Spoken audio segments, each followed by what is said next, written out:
Hey, what's up guys, it's Daz and Petzergling, and this is the MSL quarterfinal B, Leta versus Luxury. That's right, you heard that correctly. It's Leta versus motherfucking Luxury.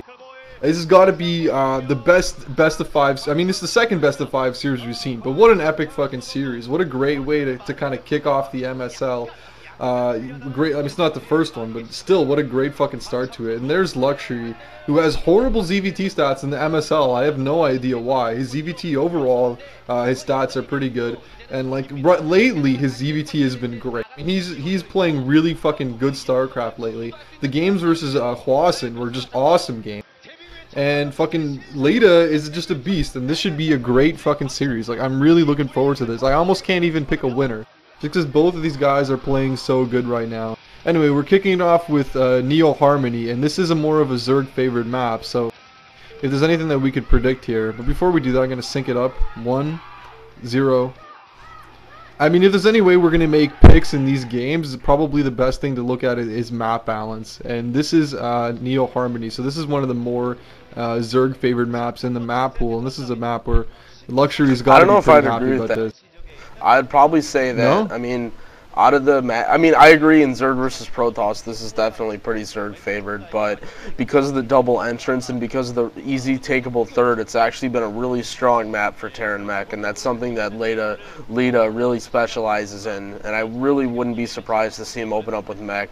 We saw Yarn pretty much dominate up magic on this map, but at the same time we've seen Terrans take countless games from Zerg, and it seems like Luxury doesn't really have a problem with the standard game. It seems like he's almost in that category of Jaedong. Not to put him as good as Jaedong, I would probably say that Jaedong is one of the best Zergs ever, but Luxury's muted control is very good, and he's very strong against the standard game, but sometimes it seems like he has troubles against the strange shit. And I would say this is just probably going to be one of the best series in the MSL, just because we've seen so many matchups, and actually Luxury's scouting extremely early with a drone. It looks like he's going towards the middle, so he's going to be looking for a proxy barracks, which is a really solid move. But anyway, both of these players, I would say, are top A+ level players. They're not quite S-class, but what carries them and what makes them great players and being successful lately is their creativity, and they've been just doing so amazingly lately with awesome builds, good control, just both of these guys. And sorry to spoil, but Leta is actually knocked out of the OSL, so this is his only tournament, so he desperately wants to make a name for himself, and Leta actually took his gas on 11. Oh, I really don't care. You son of a bitch.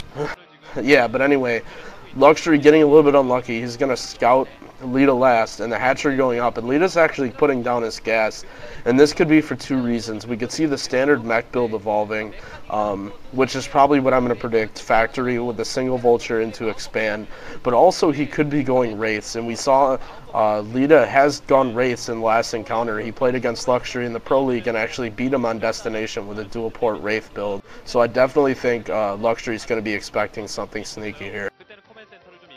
Well, if he actually did that to him recently, then I'm sure, like, he's probably not going to do the same shit again. I would really be surprised. I mean, I know these guys are kind of robotic sometimes, but still, that's a little extreme. But anyway, Luxury's got to at least be careful about it now, because I mean, it sucks for him to scout so early, and then he still doesn't get his drone in there, and he has no idea what he's doing. Like, at this point, like, if you're in Luxury's viewpoint and this is what you see, it's even completely possible that he's, you know, 1 rack CCing, 2 rack CCing. He could just be 1 basing. Like, he doesn't know. He doesn't even know if he has his gas. So Luxury's definitely got to play a little conservative. Look at that right even now. pull. This is what we see. Yeah, it's like pretty much dead even stat. I mean, that just shows how much of an epic series this is going to be. But it looks like you were right about the mech call. Leta is going to go for a mech build. And I mean, this is one of those situations where I think we can show that, wow, that's a pretty late gas for Luxury. He took his 3rd hatch actually before the gas. Well before the gas actually. So I don't think that's really, oh wow, he's going for starport. So that's actually not going to be too good for Luxury. His tech is really his tech is really delayed, and he's going to go up against at least a dual port. Yeah, it's his dual starport. So wow, he actually is going wraiths against Luxury again. And this is going to be bad for Luxury because his tech is really delayed. Like, look, he's not even mining gas right now.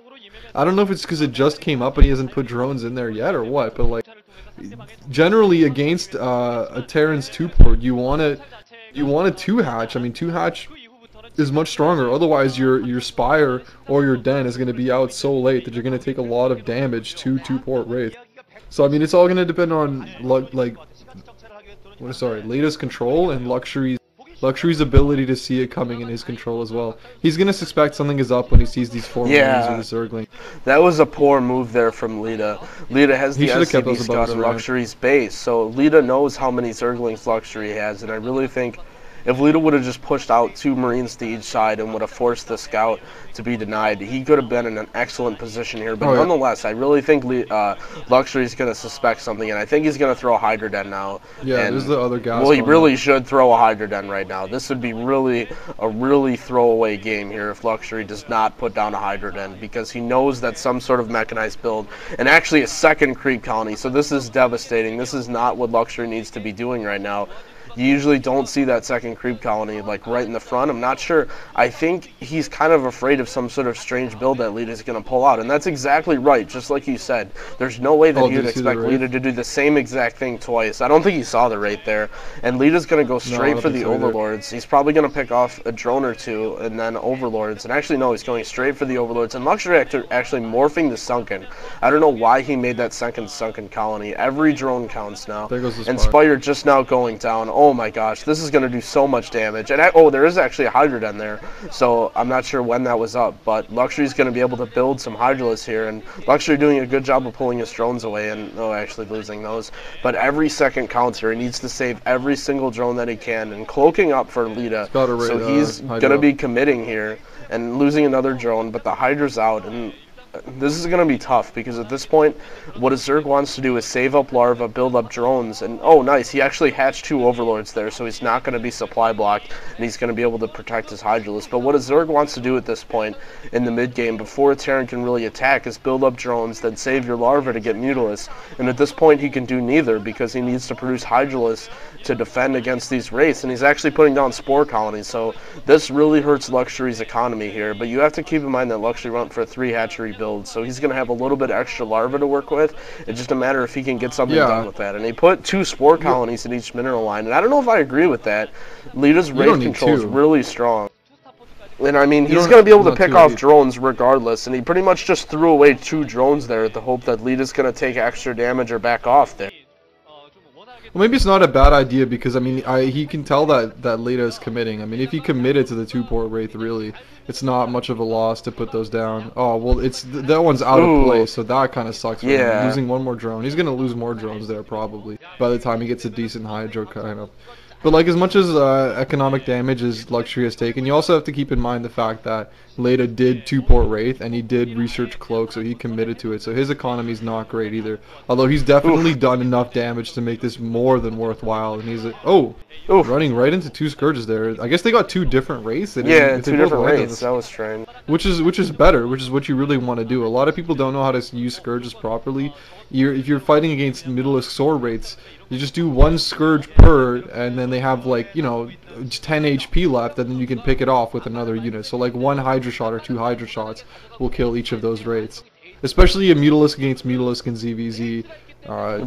Make sure you want to spread them out, you want to spread them out. 1 Scourge per Mutalisk. Well, you definitely don't want to hit command centers with your Scourge. No, that's absolutely. Did he go off there, or is it just sitting there? It was sitting over the command center, and he lifted it, and the Scourge hit it. It just hit it. That's kind of fucking strange. I don't know what he was trying to. Maybe he thought it would block the command center from lifting. He's gonna get. Oh my god! There's a Scourge there. I can't lift my command center. Maybe if there's a queen, that would have been weary. But look at how many Scourge Luxury had. It seems like he overcommitted for the ground mech build, and then he overcommitted for the Wraiths. It seemed like he wasn't really prepared for this. It's almost like he expected Leta to go for some sort of standard game. He wasn't ready for the Wraiths, and then when he scouted it, he totally overcompensated for it. He's built a ton of Scourge right now, and Leta just took his expansion out, getting turrets up, building his Wraiths up. The Wraiths are going to be really good at defending this Mutalisk harass, because Luxury isn't going to be able to send his first 9 Mutalisks out, because Leta's going to have Cloak, and Luxury doesn't have Overlords in range. As you see, Luxury completely gave up the Mutalisks, and he's actually going straight to Hydras.